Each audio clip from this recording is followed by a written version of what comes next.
उसमें जो 98 क्वेश्चन पे हम आ चुके हैं, ठीक है। यहाँ से हमारे क्या है, कुछ न्यूमेरिकल्स पूछे गए हैं जो हम आज करने जा रहे हैं।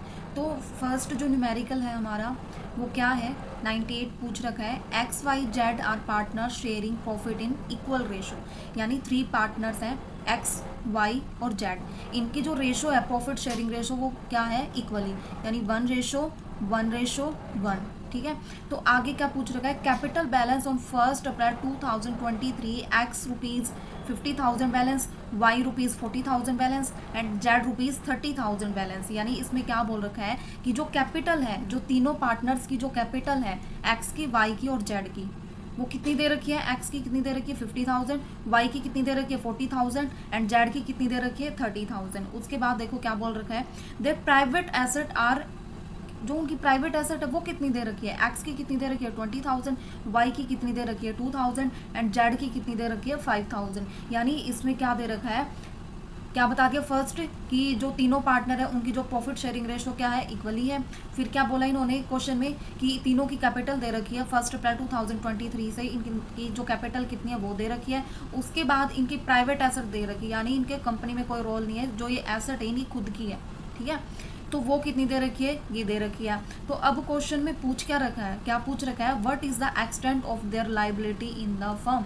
यानी उनकी जो लाइबिलिटी है कितनी एक्सटेंड हो सकती है फर्म में, ठीक है। वो कैसे देखेंगे हम, देखो फर्स्टली हम क्या देखेंगे, जो एक्स वाई और जेड 3 पार्टनर्स हैं, तीनों की रेशो कितनी दे रखी है 1:1, क्या है, इक्वली रेशो है, ठीक है। उसके बाद हम क्या देखेंगे, हमारे 3 पार्टनर हैं, एक्स वाई जेड।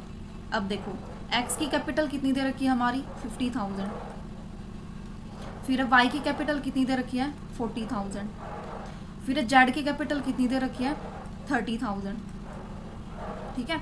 तो तीनों की कैपिटल दे रखी है। अब इन्होंने क्या बोला कि जो इनकी प्राइवेट एसेट है वो दे रखी है, तो इनकी लाइबिलिटी फॉर्म में कहाँ तक एक्सटेंड हो सकती है, मीन्स अगर देखो टोटल इनकी जो कितनी होगी, अब 50 और 40 90 और 30 कितना हो गया 1,20,000। यानी इनकी तीनों की जो कैपिटल है वो कितनी हो रही है 1,20,000। यानी अगर जो है पूरी फर्म की जो लाइबिलिटी है 1,20,000 से 1,20,000 से इंक्रीज हो जाती है, तो वो जो लाइबिलिटी है वो कहाँ से बियर करेंगे, इनकी प्राइवेट जो एसेट दे रखी है वहाँ से, ठीक है। तो प्राइवेट जो एसेट दे रखी है वो कितनी दे रखी है, प्राइवेट एसेट जो है वो कितनी दे रखी है, एक्स की कितनी है भाई 20,000, वाई की कितनी दे रखी है 2,000 और जेड की कितनी दे रखी है 5,000, ठीक है। यानी टोटल कितनी है 22 और 5 27, कितनी है 27,000, ठीक है। तो अगर जो है फर्म की जो लाइबिलिटी है 120,000 से क्या हो जाती है, इंक्रीज़ हो जाती है। तो इंक्रीज़ होने के बाद जो लाइबिलिटी है जो जहाँ तक एक्सटेंड की जा सकती है, तो अगर ज़्यादा हो रही है तो एक्स कितनी जो है अपनी प्राइवेट एसेट में से पे कर सकता है 20,000, वाई कितनी पे कर सकता है 2,000 और जेड कितनी पे कर सकता है 5,000, ठीक है। तो अब इनकी ऐड कर सकते हैं हम, एक्स की कितनी जो है वो अपनी जो है लाइबिलिटी जो है पे कर सकता है, कितनी कर सकता है अपनी प्राइवेट एसेट में से 50,000 तो उसकी कैपिटल है, प्लस 20,000 क्या है उसकी प्राइवेट एसेट, तो टोटल कितनी होगी 70,000। फिर वाई की कितनी है 40,000 तो उसकी कैपिटल है एंड 2,000 उसकी प्राइवेट एसेट है, तो टोटल कितनी लाइबिलिटी वो बियर कर सकता है 42,000। फिर है जेड की कितनी है 30,000 उसकी खुद की कैपिटल है, 30,000 फर्म की कैपिटल है और 5,000 क्या है उसकी खुद की कैपिटल है, तो ये कितने बियर कर सकता है 35,000। तो क्या है भाई टोटल जो है ये जो फर्म में जो लाइबिलिटी जो बियर कर सकते हैं, अगर लाइबिलिटी उनकी इंक्रीज़ हो जाती है, वो टोटल कैपिटल में कंप्लीट बियर नहीं कर सकते, कंप्लीट पेमेंट नहीं कर सकते, तो कहाँ से बियर पेमेंट करेंगे, उनकी खुद की जो प्राइवेट एसेट है वहाँ से। तो कितनी कर सकते हो 70,000, 42,000 एंड 35,000। तो क्वेश्चन में यही पूछ रखा कि वो अपनी जो लाइबिलिटी है फर्म में कहाँ तक एक्सटेंड कर सकते हैं, तो कितनी कर सकते हो भाई 70, 42 और 35। अब देखो ऑप्शन में कहाँ दे रखा है, ये थर्ड ऑप्शन में दे रखा है कि एक्स कहाँ तक 70,000, वाई कितना 42,000 एंड जेड कितना 35,000। तो ये है भाई हमारा क्वेश्चन। ठीक है। नेक्स्ट जो मैंने इसकी एक्सप्लेनेशन भी दे रखी है, ये दे रखी, ये दे रखी जो कैपिटल है तीनों की 1 अप्रैल 2023, ये कैपिटल दे रखी है तीनों की कैपिटल ऐड करने के बाद 1,20,000 आ गया। फिर इन तीनों की क्या दे रखी है, प्राइवेट एसेट दे रखी है। प्राइवेट एसेट जो है अभी बोल रखा है कि अगर लाइबिलिटी जो है इतने से बियॉन्ड हो जाती है तो जो एडिशनल लाइबिलिटी है वो कहाँ से वो करेंगे, अपनी पर्सनल एसेट से। तो पर्सनल एसेट इन तीनों की ये दे रखी है। अब क्या कर देंगे, तीनों की ऐड करने के बाद तो उनकी एक्सटेंट ऑफ टोटल लाइबिलिटी आ जाएगी। तो एक्सटेंट ऑफ टोटल लाइबिलिटी इनकी कितनी आ जाएगी, 70, 42, 35,000 और टोटल कितनी हो जाएगी 1,47,000। ठीक है। अब आ जाते हैं हम नेक्स्ट क्वेश्चन। नेक्स्ट क्वेश्चन हमारा क्या है, इसमें नॉर्मली क्या है, ये देखो हमारा नेट का एग्ज़ाम हुआ या कोई भी पीजीटी एग्ज़ाम हुआ, ये टॉपिक हमेशा पूछा जाता है, क्या, न्यू प्रॉफिट शेयरिंग रेशो निकालना। ठीक है। ये बहुत इजी भी होता है, मीन्स ये जो 2 मार्क्स या 1 मार्क्स जो एग्ज़ाम के अकॉर्डिंग होते हैं, ये हमारे लिए क्या है, एक बोनस है। ठीक है। तो बोनस कैसे है, क्योंकि ये बहुत इजी है। अब इसमें नॉर्मली देखो क्या पूछ रखा है, न्यू रेशो निकालनी पूछ रखी है XYZ की। तो वो कैसे निकाल लेंगे हम, देखो 99 है ये हमारा क्वेश्चन, उससे पहले 98 वो भी न्यूमेरिकल पूछ रखा था, ये HTET का ही तो है प्रीवियस ईयर, और 99 है ये भी क्या है, न्यूमेरिकल पूछ रखा है, बट ईजी पूछ रखे हैं, है ना, ज़्यादा घुमा नहीं रखा, नॉर्मली पूछ रखे हैं। थोड़ा सा कन्फ्यूज़न हो सकती है but as a relax mind से निकालोगे तो कोई बड़ी बात नहीं है। तो इसमें देखो XY sharing profit in the ratio कितना है, 7:3। अब X है और क्या है, Y पार्टनर, 2 पार्टनर दे रखे हैं भाई, दोनों की जो रेशो कितनी दे रखी है, 7:3। उसके बाद देखो Z जो है नया पार्टनर एडमिट हो जाता है, यानी न्यू पार्टनर कौन आया, Z। ठीक है। Z कितना शेयर लेके आया भाई, Z कितना शेयर लेके आया, 3/7। ठीक है, 3/7 लेके आया। तो उसने क्या किया, new firm which he takes 2/7 from X and 1/7 from Y। तो इसने ये जो शेयर कहाँ से लिए, ये X एंड ये Y, यानी इसने क्या किया, 2/7 जो शेयर है वो कहाँ से लिया, X से लिया, एंड 1/7 जो शेयर है वो कहाँ से लिया, Y से लिया। तो भाई अब क्या बोल रखा है, जो न्यू रेशो है XYZ की वो क्या है, वो कैसे निकालेंगे हम, देखो अब X का जो टोटल शेयर है वो कितना है, 7। ठीक है। अब ये कितना हो जाएगा, 7 + 3 10, तो कितना है, X का जो शेयर कितना हो जाएगा, 7/10। ठीक है। तो 7/10 है, 7/10 में से जितना Z ने लिया है शेयर X का वो हम निकाल देंगे, तो X का न्यू रेशो निकल के आ जाएगा। तो कितना है भाई, टोटल कितना है X के पास, 7/10, उसमें से जो Z ने कितना लिया है, 2/7, कितना आ जाएगा, 7 7 जो 49 माइनस 20, कितना आ गया, 29/70। ठीक है। अब Y ने कितना लिया, इसमें कितना हो जाएगा, Y का जो शेयर कितना लिया है Z ने, 1/7, टोटल कितना शेयर है, 3/10, कितना है, 3/10, और Y का कितना लिया है Z ने, 1/7। तो माइनस करने के बाद जो शेयर बच जाएगा वो न्यू रेशो निकल के आ जाएगा, किसका, Y का। तो कितना है, 1/7, इसका कितना हो जाएगा, 70, और यहाँ कितना आ जाएगा, 21 माइनस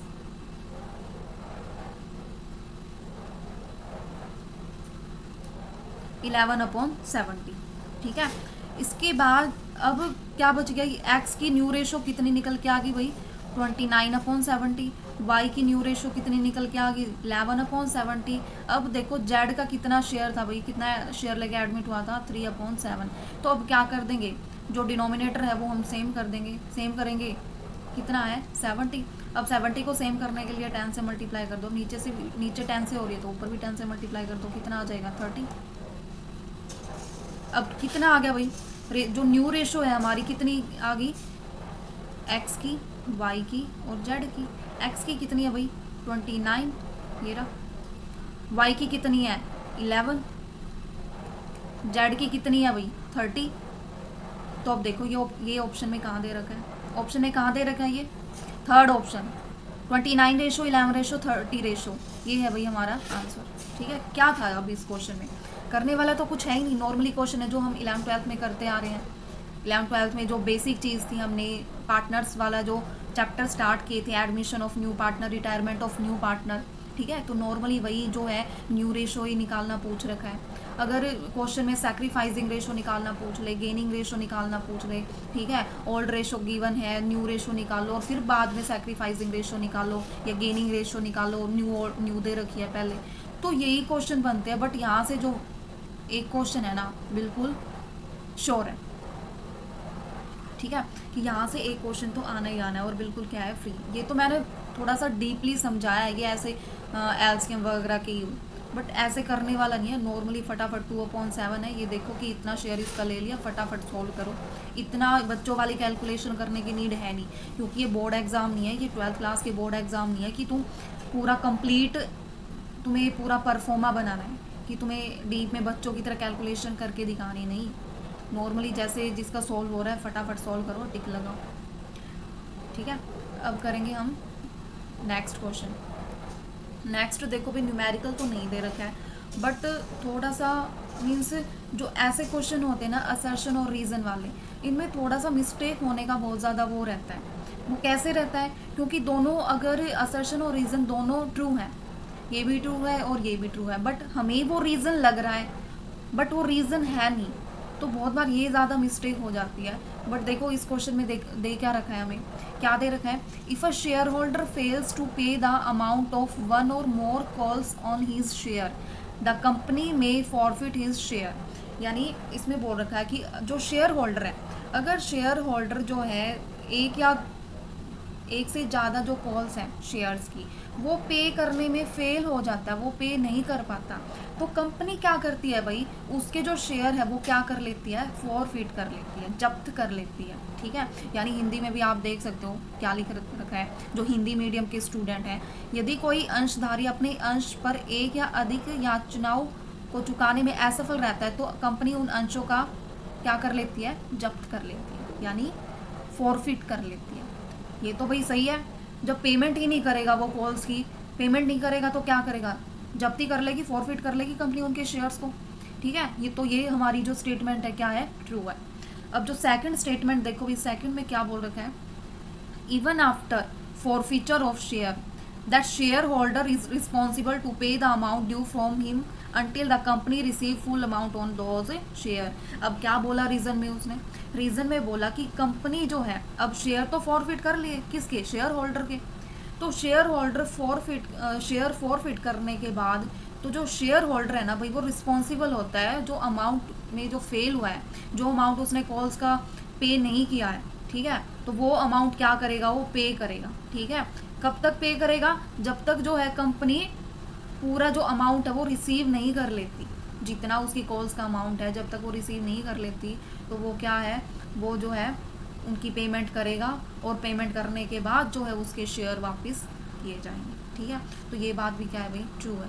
बट आप ये देखो इसमें ये इसका रीज़न लग रहा है या नहीं लग रहा है, वैसे बात तो दोनों सही है, बट ये देखो कि ये इसका रीज़न लग रहा है या नहीं लग रहा है। इसमें तो क्या बोल रखा है कि अगर वो पेमेंट नहीं करेगा तो उसके शेयर फॉरफिट कर लिए जाएंगे, बट इसमें क्या बोल रखा है कि जो शेयर है वो मीन्स जब तक वो है फॉरफिट करने के बाद, जब तक जो है वो पेमेंट नहीं कर लेता, तब तक वो रिस्पॉन्सिबल होगा शेयर्स की पेमेंट के लिए, ठीक है। तो ये बात भाई मीन्स रीज़न नहीं लग रहा है इसमें, ठीक है, तो रीज़न नहीं लग रहा। अब देखो ऑप्शंस में क्या दे रखे हैं, ऑप्शन में देखो क्या दे रखे हैं, नाउ सिलेक्टेड। अब देखो फर्स्ट ऑप्शन क्या दे रखा है, both A and R true and R is the correct explanation of ए।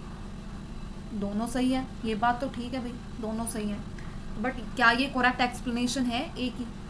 अब सेकंड में देखो, सेकंड में क्या बोल रखा है कि दोनों सही है, बट जो आर जो है उसकी करेक्ट एक्सप्लेनेशन नहीं है, नहीं है, तो ये भाई ये क्या लग रहा है, ये सही लग रहा है, कौन सा ऑप्शन, सेकंड। अब देखो ये तो पहले ही रिजेक्ट हो गए भाई, इनमें तो कंफ्यूज होने वाला कोई डाउट ही नहीं रखता, ये तो पहले ही एलिमिनेट कर दिया करो, क्योंकि आर फर्स्ट हमारी ट्रू है और सेकंड भी हमारी ट्रू है, तो ये वैसे ही रॉन्ग होगी, ये तो ऑप्शन हो ही नहीं सकते, ऊपर वाले में से ही हो सकता है। तो ऊपर वाले में से कौन सा हो जाएगा भी, सेकंड ऑप्शन हो जाएगा कि दोनों ट्रू हैं, बट उसके बारे में वो रीज़न नहीं बता रखा कि क्यों वो जब्त कर लेता है, बट बल्कि क्या बता रखा है कि उसके वो जब्त कर लेगा, फॉरफिट कर लेगा, और उसके बाद में कब तक वो उसके शेयर्स को फॉरफिट कर रख सकता है जो कंपनी है, ठीक है, जब तक वो रिस्पॉन्सिबल होता है पेमेंट करने के लिए, वो पेमेंट नहीं कर लेता। तो ये सब है, तो यही है भाई इस क्वेश्चन में, वैसा ऐसा कुछ नहीं है कि एक्सप्लेन वगैरह करने का कि लिखने वाला, ऐसा कुछ नहीं है। तो यही है कि वो फॉरफिट कर लेता है। अब करेंगे भाई हम नेक्स्ट क्वेश्चन। ये रेशो में से पूछ रखा है, जो अकाउंटिंग रेशो वाला चैप्टर है ना हमारा 12th क्लास में, उस वाले चैप्टर में से ये क्वेश्चन पूछ रखा है। और ये क्वेश्चन भी भाई बहुत ज़्यादा इम्पोर्टेंट है। ये भी जो पीजीटी का कोई भी एग्ज़ाम हुआ, केवीएस, एनवीएस, ईएमआरएस, ठीक है, यानी आरपीएससी। अब देखो केवीएस की वैकेंसी भी आएंगी, जो है ईएमआरएस की वैकेंसी भी आएगी, एनवीएस का हम कुछ बोल नहीं सकते, आरपीएससी की आ ही चुकी है। तो भाई ये जो रेशो वाला है ना, ये कुछ टॉपिक्स ऐसे हैं जहाँ से क्वेश्चंस जो है हर एग्जाम में पूछे ही जाते हैं, है ना। पीवाईक्यू में आप देखोगे जाके तो इस टाइप के क्वेश्चन जो है पूछे ही जाते हैं। तो इसमें देखो क्या पूछ रखा है, वैसे है नहीं इस क्वेश्चन में कुछ भी, थोड़ा सा कैलकुलेशन है और कुछ नहीं है। इसमें जो मेन है रेशो वाले चैप्टर में, मेन क्या है, फॉर्मूला, ठीक है। अगर फॉर्मूले लर्न है तो आपको आपका आंसर भी क्या निकलेगा, सही निकलेगा। अब देखो इसमें दे क्या रखा है, क्या दे रखा है भाई। सबसे पहले जो है करंट जो रेशो हमारी कितनी दे रखी है, 4:5 दे रखी है, ठीक है, 4:5 दे रखी है। और क्विक रेशो कितनी दे रखी है भाई, 5:7। अब क्विक रेशो को आप क्या बोल सकते हो, लिक्विड रेशो भी बोल सकते हो, क्या बोल सकते हो, लिक्विड रेशो भी, ठीक है।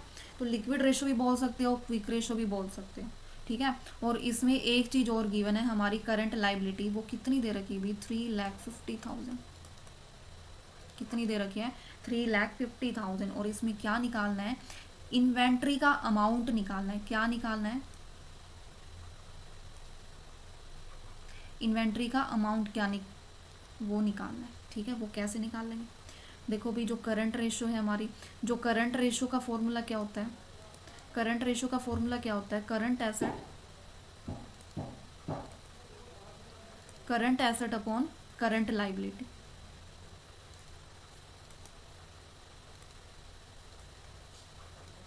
ये फॉर्मूला होता है। और रेशो क्या दे रखी है इसकी, 4 ये और 5, यानी करंट एसेट की क्या है 4 और करंट लाइबिलिटी क्या है 5। अब देखो हमें क्या चाहिए, करंट एसेट निकालना है, और यहाँ से क्या निकालना है, क्विक एसेट निकालना है, ठीक है। तो यहाँ पे आप फॉर्मूला लिख लो, इन्वेंट्री का जो फॉर्मूला होता है, क्या होता है भाई formula, current asset minus quick asset यानी लिक्विड एसेट। तो क्या निकल के आ जाएगा हमारा, इन्वेंट्री, यानी current asset minus quick asset.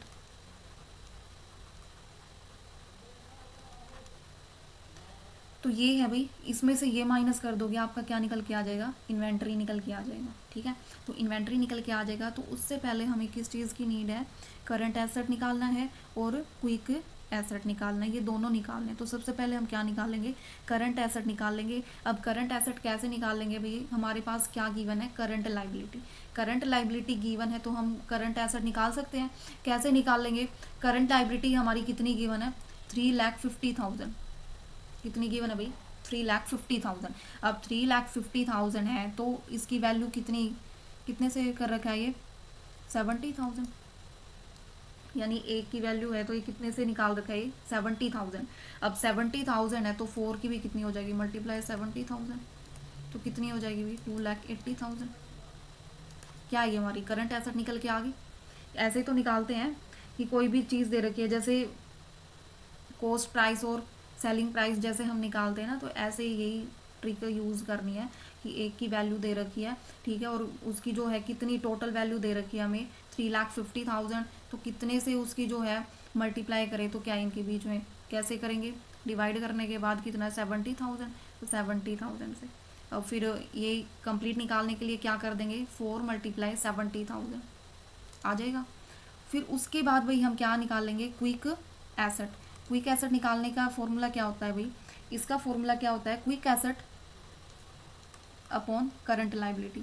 इसमें करंट लाइबिलिटी वही दे रखी है 3,50,000, और रेशो क्या है इनकी 5/7, तो कितने से है भाई 50,000, और इसकी क्या कर देंगे 50,000, कितना आ जाएगा 2,50,000, अब देखो हमारी जो है करंट एसेट कितना है 2,80,000, और जो क्विक एसेट है वो हमारी कितनी आई है 2,50,000। अब क्या निकाल देंगे, फॉर्मूला क्या था हमारा इन्वेंट्री का, current asset minus current asset minus quick asset. तो करंट एसेट हमारी कितनी है भाई 2,80,000, और क्विक एसेट हमारी कितनी है 2,50,000। तो क्या आंसर निकल के आ गया भाई 30,000। ये क्या है हमारा आंसर। अब देखो इसमें आंसर क्या दे रखा है 35, 330 और 3,50,000, तो आंसर हमारा क्या हो जाएगा 30,000।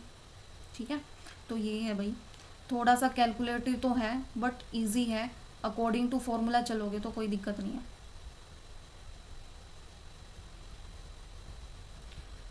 अब है ये वाला क्वेश्चन, इसमें देखो 5,000 received from sub tenant for rent and entered correctly in the cash book is posting to the debit of the rent account. यानी क्या बोल रखा है कि जो 5,000 के जो सब टेनेंट का जो रेंट है वो रिसीव हुआ है, और वो कहाँ एंटर कर दिया भाई, कैश बुक में पोस्ट कर दिया, किस में, जो रेंट अकाउंट है उसके डेबिट में। देखो भाई कोई भी चीज़ रिसीव हो रही है, कोई भी इनकम है वो रिसीव हो रही है, तो वो क्या होती है भाई क्रेडिट होती है, बट इन्होंने क्या कर दिया उसको रेंट अकाउंट में क्या कर दिया डेबिट कर दिया, और वो होना क्या था भाई क्रेडिट, क्या होना था क्रेडिट होना था, पर कर दिया इन्होंने क्या डेबिट। अब कोई भी चीज़, ये कौन से चैप्टर से क्वेश्चन पूछ रखा है, रेक्टिफिकेशन ऑफ एरर, कौन से वाले से, रेक्टिफिकेशन ऑफ एरर। तो ये वाला चैप्टर से भी क्वेश्चन पूछे जाते हैं, तो इसमें क्या करोगे भाई, उस एरर को करेक्ट करने के लिए हम क्या करते हैं, सस्पेंस अकाउंट का यूज़ करते हैं। क्या करते हैं भाई, सस्पेंस अकाउंट का यूज़ करते हैं। तो इसमें देखो डेबिट क्या किया रेंट अकाउंट, तो क्या कर देंगे एंट्री रिवर्स कर देंगे, उसको करेक्ट करने के लिए एंट्री को क्या कर देंगे रिवर्स कर देंगे। तो रिवर्स करने के बाद एंट्री क्या हो जाएगी भाई, suspense account debit to rent account. ठीक है, जितना भी रिसीव हुआ है 5,000 ये हो जाएगी। बट पहले एंट्री क्या थी, जो ये रेंट था ये क्या था भाई डेबिट था, तो अब ये क्या करना है क्रेडिट करना है, तो क्रेडिट कर दोगे और डेबिट की जगह एरर को रेक्टिफिकेशन ऑफ एरर उसको रेक्टिफाई करना है, तो सस्पेंस अकाउंट को क्या कर दोगे डेबिट कर दोगे 5,000 से।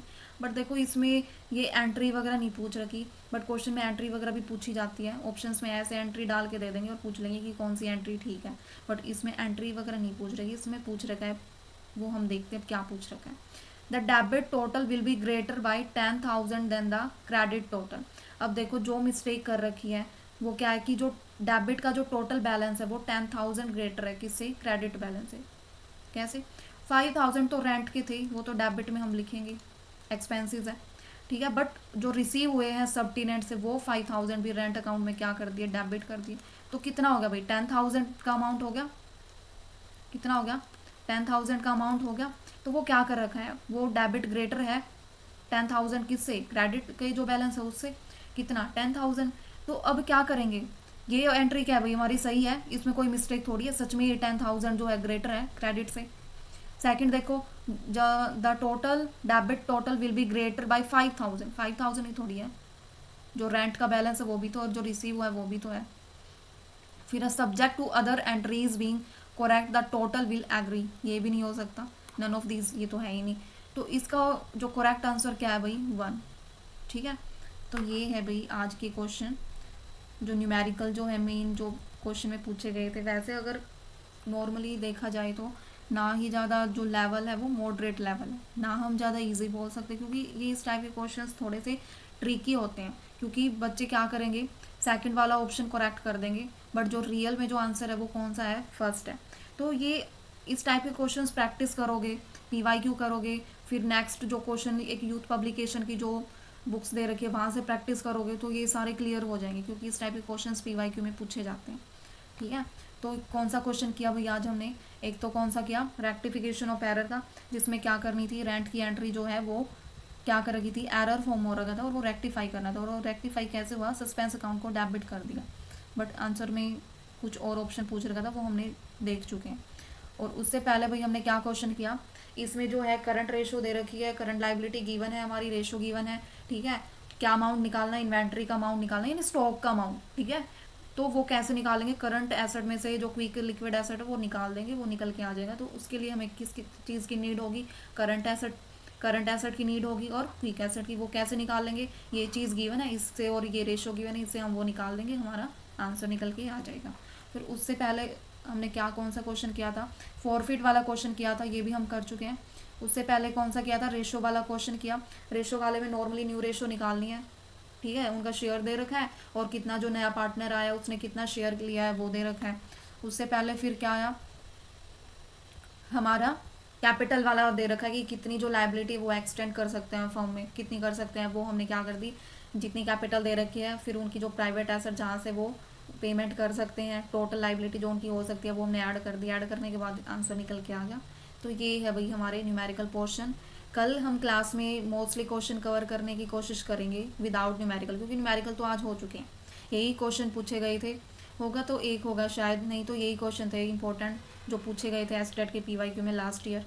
और सारे इस टाइप के न्यूमेरिकल नहीं है, बट वो जो अकाउंट्स के क्वेश्चन है वो थियोरेटिकली फॉर्म में पूछ रखे हैं, एंट्रीज वगैरह नॉर्मली, ठीक है। बट ऐसे क्वेश्चन तो यही थे 4-5, वो हम कर चुके हैं, ठीक है। तो नेक्स्ट कल हम करेंगे नेक्स्ट वाले क्वेश्चन, ठीक है। Okay, thank you.